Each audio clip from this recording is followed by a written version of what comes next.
Olá pessoal, sejam bem-vindos ao canal Português à Mesa. E neste vídeo você aprenderá a usar o objeto pleonástico, um pleonasmo utilizado em nossa língua, mas com o recurso dos objetos. Então, esse é o tópico central. E também resolveremos com você alguns exercícios práticos para que você tenha noção de como se usar bem os objetos que são os termos integrantes, os complementos verbais aqui da nossa língua portuguesa, ok? Então, eu sou o Ricardo Mamed e vou te orientar aqui neste vídeo de hoje e espero que você faça a sua inscrição e já comente aqui nos comentários, deixe o seu like e aprenda cada vez mais língua portuguesa com os nossos cursos, com as nossas aulas. Então, vamos ao vídeo. Na continuação, então, aqui do nosso curso de português com referência aos objetos, vamos iniciar essa aula resolvendo alguns exercícios. Este aqui apresentado para você já na tela é um exercício da Universidade de Campinas e ela faz referência ao uso, olha lá, dos complementos verbais com referência ao verbo. E nessa questão, ela separou para que você visse a diferença entre uma tradução portuguesa, quer dizer, o português europeu, e aqui o português brasileiro. Então são duas tirinhas que nos fora apresentada, não é? Agora, a leitura da questão era para que você percebesse o seguinte, que a primeira tira é uma tradução brasileira, olha lá, a primeira aqui. E a segunda é uma tradução portuguesa. Muito bem. Dê um exemplo de uma diferença sintática entre a tradução do português europeu e a do português brasileiro. E existe sim, nós vamos ver sim. Existe uma grande diferença aqui do Brasil, como nós usamos os nossos pronomes para completarmos os verbos, não é? Então a Unicamp está entrando nesse detalhe e ela disse para que nós descrevêssemos essa diferença. Bom, como nós não vamos ler a tira toda, eu separei para você o modelo exemplar de onde aconteceu esse recurso, ok? Então veja comigo agora, olha só, ó.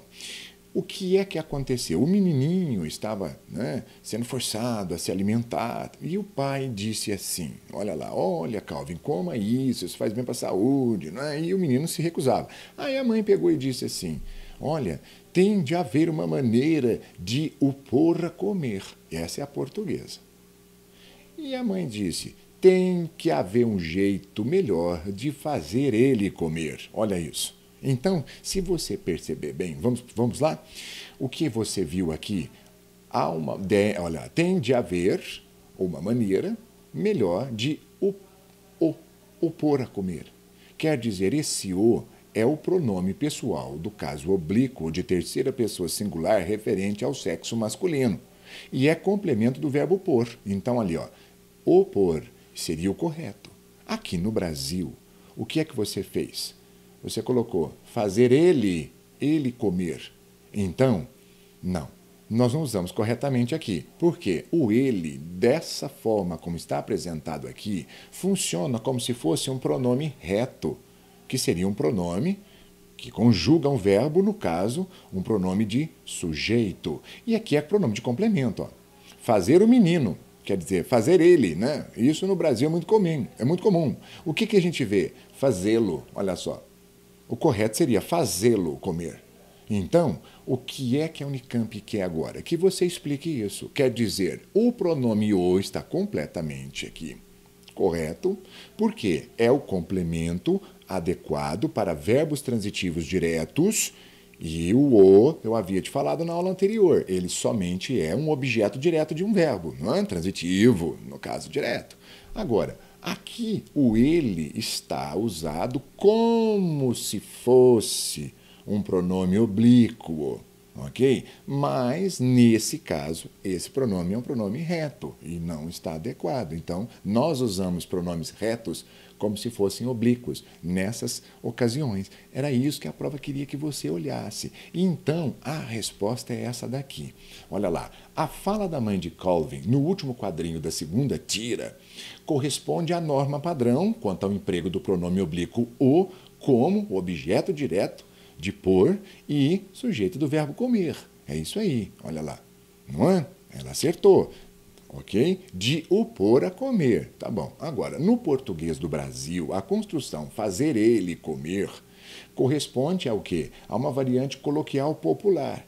Então, seria um equívoco gramatical, mas é uma variante que se fala normalmente aqui no Brasil.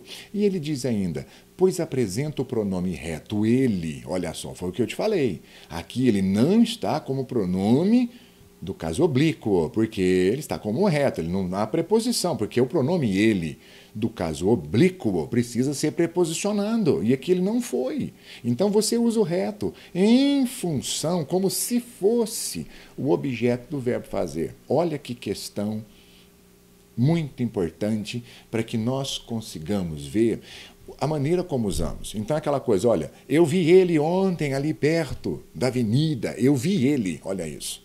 Esse vi ele é muito comum na língua portuguesa. É esse caso que a Unicamp ressaltou. Você está usando um pronome ele como complemento de um verbo e, no caso, não é correto. Você teria que dizer como eu o vi próximo à avenida, ali perto da avenida. Então, fica a dica para que nós nos corrijamos e cuidado com isso na sua escrita, porque a escrita ela não perdoa. A fala, nós estamos nos comunicando, ninguém está tão preocupado com recursos, mas eu não estou mandando que você fale errado também, não é? É preferível você usar corretamente os pronomes. Ok, pessoal? Olha, vamos lá, temos mais informações para essa aula de hoje aqui. Então, agora vamos analisar um outro exercício, ok? Muito importante também agora. Houve aqui uma propaganda ali de Curitiba, não é? E eles soltaram ali, segurança da criança no trânsito, não é? E a propaganda dizia, eu cuido, eu respeito, ok? Então, tudo bem, o slogan oficial era esse, e o que você precisaria fazer antes de pensar, não é? Em slogan? Você percebeu que ele falou, eu cuido, eu respeito. E você percebeu também que houve só os sujeitos e não houve o objeto. Você tem o sujeito e o objeto foi omitido. Por quê? Porque nós já estamos falando sobre criança. É isso o caso desse exercício. Então, o que nós vamos ter que tomar cuidado? Ele diz o seguinte, você analisa a foto, acabamos de analisar, não é? E ele fala, explicitando-se os complementos dos verbos, você agora vai ter que colocar o complemento desses verbos. Você viu? Você é que vai colocar o complemento. Correto. Então você tem que tomar cuidado com o tipo de verbo que você possui. Porque você está falando, eu cuido, olha só, eu respeito. E aqui cabe você agora, aluno, que está aí aprendendo português, a saber trabalhar com os pronomes oblíquos também. Porque se você falar, eu cuido de criança, você acertou. E eu respeito a criança, você também acertou. Porque você está usando o substantivo ali. Não há problema nenhum em fazer isso. Agora, a prova não quer. Ela vai te mostrar um teste colocando pronomes. Então, vamos lá para que você aprenda aqui. Você lembra quando eu te informei que o complemento lhe ele é usado com verbos transitivos indiretos. Só que eu preciso ressaltar uma coisinha para você aqui. Cuidar exige preposição de. Então, eu não posso, aqui no caso, utilizar o lhe. Eu não vou falar cuidar-lhe. Olha só, percebeu? Eu teria que usar o ele e o ela como pronome oblíquo tônico. E no caso, você fala, olha, cuidar dele e cuidar dela. Por quê? Quando você tiver a preposição de, você soma com ele e ela. Então, tá vendo só? Agora, eu coloquei um outro verbo aqui só para te ensinar. Se você olhar, o verbo obedecer, ele não exige de, ele exige a. É um verbo transitivo indireto, olha lá, regido por preposição a. Aí você pode tirar o a e colocar o lhe, se você quiser. Aí é que sim. Então, por exemplo, vou obedecer-lhe, olha isso. Mas se você também quiser usar o outro tipo de pronome, você pode. Olha ali, ó, vou obedecer a ele ou vou obedecer a ela. O lhe, ele não nos mostra o gênero, quer dizer, masculino ou feminino. Aqui fica a intenção de quem fala, se é com uma pessoa do sexo masculino ou do feminino. Então, não podemos nos confundir. Quando houver uma preposição de, opte por dele e dela. Quando houver uma preposição, que no caso a, você pode trocar pelo lhe perfeitamente. Tá bem? Agora, no caso dos verbos diretos, eu já havia dito que o e o a, como complementos verbais, pronomes oblíquos de terceira pessoa, eles são objetos diretos. E aqui eles vão se conectar ao verbo transitivo direto. Então, olha lá, eu o respeito e, no caso, comprar, eu a compro, ou ele comprou-a. Onde você colocar aqui, por enquanto isso não vai dar problema. Você pode colocar no final, colocando-se um hífen para que faça a transição entre verbo e pronome oblíquo, porque é necessário a colocação desse hífen aqui, ok? Então, fica a dica para você agora resolver o exercício, que agora ficou fácil. Então, olha a questão como funciona aqui. Você teria que, então, inserir dentro dos predicados os complementos verbais corretos. Então agora eu vou deixar aqui você um pouco sozinho, você pare o vídeo, faça o exercício e chegue à sua conclusão. Leia as questões e qual resposta você marcou. Então, um minutinho para você parar aqui e voltar comigo. Bom, vamos ver a resposta então. Creio que você acertou, não foi? Você marcou a letra? Isso, a letra D. Foi o que eu te disse. Eu cuido de alguém. Então, olha só, eu cuido da criança, eu cuido dela. E eu respeito a criança, eu a respeito. Você precisa, então, lembrar que esses complementos a e ele, ela ou lhe são colocados com seus verbos respectivos. Não podemos misturar as coisas. É isso aí. Eu gostaria, então, aqui deixar muito claro que o uso dos pronomes oblíquos não podem ser aleatórios. Nós temos regras.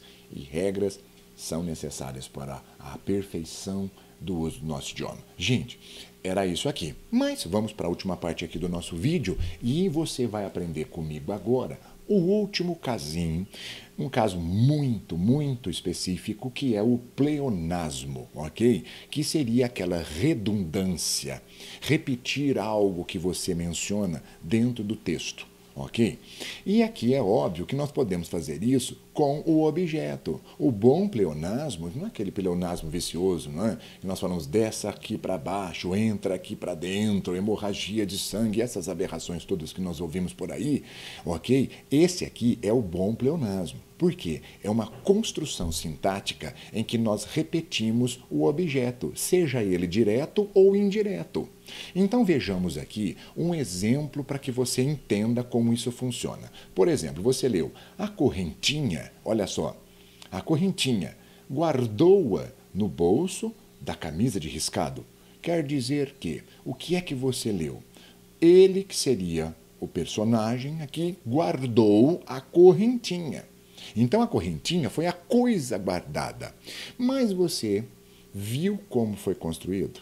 Ele antecipa o objeto. Olha só, ele diz que a correntinha guardou a correntinha. Você repete. Isso é o bom pleonasmo. Isso é o objeto direto pleonástico. Então, a dica é, o objeto direto, no caso aqui, pleonástico, é o pronome oblíquo. É ele. É ele quem faz a tarefa de repetir o substantivo que você mencionou anteriormente. Então, mas isso, pessoal, é uma questão muito literária, mais cult da língua. Não se usa isso no cotidiano, ok? Só que é um recurso que a língua nos oferece. Então, o que você tem que lembrar? Que se é pleonasmo, é uma redundância. E a redundância aqui é feita com o substantivo, que é o objeto direto, e você repete esse objeto com o pronome. Então, no caso, é o objeto direto, olha aqui o pronome a. Ok? Vamos ver um outro caso. Olha o caso de baixo. Aos inimigos não lhes daremos o prazer da vingança. Então, o que nós vimos aqui? Você não dará, olha lá, para seu inimigo, ou no caso aqui, ao inimigo, olha o objeto indireto. Então, o seu inimigo seria o receptor, olha ali. O não receptor, no caso da questão, de alguma coisa. Seria o prazer da vingança, olha lá, percebeu? Então, o que você está falando? Nós, olha lá, nós aqui, nós não te daremos o quê? O prazer da vingança. E quem não receberá é o objeto indireto, que seria as pessoas envolvidas na ação, que são os inimigos. Aí você olha a preposição obrigatória, aos inimigos. E você redundou aqui com lhes, porque o lhe é o objeto indireto adequado para verbos que são transitivos indiretos. Então, veja bem, aos inimigos não lhes daremos o prazer da vingança. Você percebeu? Então, isso é a figura de linguagem chamada pleonasmo, que é uma figura que a gente chama de figura de construção. É uma figura gramatical em que você constrói essa estrutura repetindo o substantivo objeto por um pronome pessoal do caso oblíquo. Eu creio que você conseguiu entender. E se você precisar de maior informação ou de maiores informações, nós temos exercícios que estão disponíveis aqui nesta aula, no link do comentário, para você fazer à vontade. E se tiver dúvida, entre em contato com o nosso canal, ok? É isso daí. Aqui mais uns minutinhos só, para que você veja alguns exemplos a mais de como funciona esse tipo de situação e, na sequência, vamos fazer um exercício para terminarmos aqui essa lição. Então, vamos ler comigo. As mulheres, eu as vi. Às vezes, pessoal, também vou comentar aqui já para adiantar. Essa vírgula aqui, alguns autores não as colocam, ok? Não a coloca, perdão, né? Alguns autores não usa, ok? Não tem problema, você pode usar. Só que você tem que tomar muito cuidado para não confundir isso aqui com uma outra figura de linguagem que se chama anacoluto.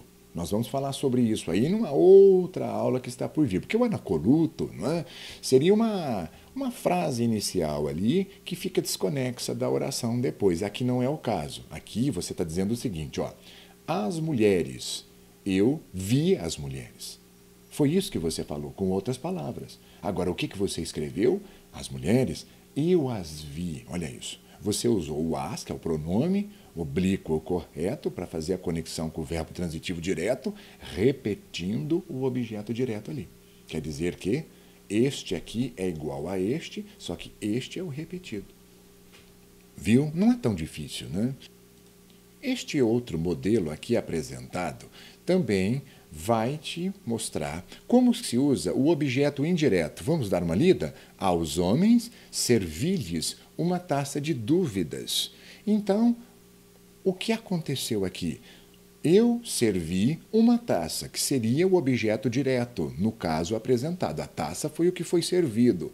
E a pessoa receptora desse servir seria os homens, no caso, o objeto indireto, aos homens. E eu repeti aqui, olha só. Então, agora eu acho que você conseguiu entender essa construção. Ó. Lhes é o objeto repetido. É o substantivo homens repetido pelo pronome oblíquo lhes. Ok, pessoal? Muito específico isso, não é? E vamos ao último passo? Vamos lá. Aqui, vamos terminar a nossa aula agora fazendo esse exercício. Você agora pare o vídeo, você já sabe como funciona o esquema e leia com calma a questão. Então, eu só vou te ajudar o seguinte. O gramático Celso Cunha disse o seguinte: quando se quer chamar atenção para o objeto direto que precede o verbo, costuma-se repeti-lo. Olha isso. Que a verdade é isso. É o que você viu anteriormente ali. É o que se chama de objeto direto pleonástico. Se você usar o direto, então você está chamando atenção, quer dizer, você redunda, não é? Fala duas vezes a mesma coisa. Em cuja constituição entra sempre, olha que legal, um pronome pessoal átono. Foi o que nós falamos. Então entra um pronome pessoal representando, não é? Esse tipo de situação. Então, essa é a explicação que a prova da Unifesp colocou para os meninos olharem aqui para baixo, onde é que aconteceu a ocorrência desse objeto direto pleonástico. E você agora vai ler com calma e vai responder para mim. Vamos lá? Faça isso agora e nós já corrigiremos na sequência. Após ter parado o vídeo, então, agora você confira comigo. Vamos ver a resposta? Isso, a letra B. Vamos ler? Simplesmente este momento culminante, raras são as criaturas que o vivem. Então, espera um pouquinho só. O que você precisa saber fazer? Vamos lá.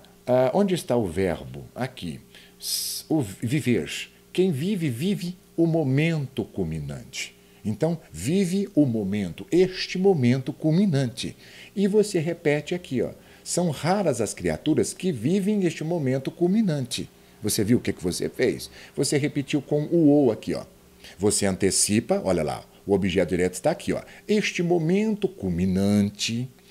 Raras são as criaturas que vivem este momento culminante, que seria o substituindo a ideia de momento culminante. O então, é um pronome, nós já tínhamos discutido isso, ele embute a ideia mencionada anteriormente, que ele é o quê? Simplesmente ele retoma, ele é um anafórico de uma situação que você mencionou antes. Só que essa construção é uma construção que se repete, foi o que o Celso Cunha disse ali em cima. Para você frisar o que você quer falar, você usa o objeto direto pleonástico para reforçar o substantivo anteriormente mencionado. Uma belíssima questão, muito específica, de uma parte da gramática, que é o termo ligado ao verbo, mas como pleonasmo. Bom, era isso, pessoal. Muito obrigado pela atenção de vocês e espero que vocês tenham entendido e gostado. Se você ficou comigo até agora neste vídeo, eu já vou pedir para que você se inscreva e deixe o seu like aqui no canal. Um grande abraço e nós nos veremos nos próximos vídeos para continuarmos o nosso curso de português aqui, para deixar você bem. E não se esqueça de fazer os exercícios que estão disponíveis aqui nos links, para você melhorar cada vez mais a sua competência linguística da língua portuguesa. Um grande abraço. Até logo. Antes de clicar nos links acima, se você gostou desse vídeo, inscreva-se aqui no canal, deixe o seu like e ative o sininho para que você receba as notificações quando nós postarmos nossos novos vídeos. Muito obrigado e até a próxima.